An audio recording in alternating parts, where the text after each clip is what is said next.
ایک دفعہ حضرت علی رضی اللہ تعالیٰ عنہ نے اپنے غلام کو کئی بار بلایا مگر وہ نہیں آیا، تو آپ رضی اللہ تعالیٰ عنہ غصے کے عالم میں گھر سے باہر نکلے تو دیکھا غلام دروازے پر کھڑا ہے۔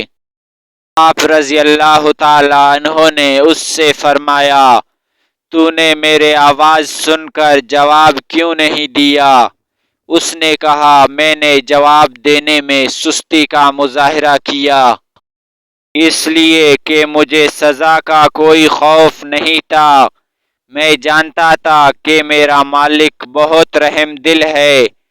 حضرت علی رضی اللہ تعالیٰ عنہ نے یہ سن کر فرمایا، شکر ہے اس باری تعالیٰ کی ذات کا جس نے لوگوں کو مجھ سے امن میں رکھا۔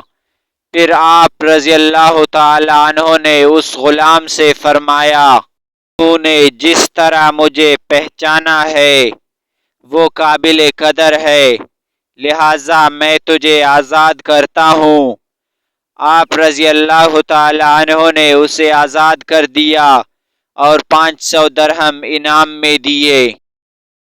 حضرت علی رضی اللہ تعالیٰ عنہ سے کسی نے پوچھا، میں بہت کوشش کرتا ہوں کہ صبح نماز پڑھوں مگر اٹھا نہیں جاتا۔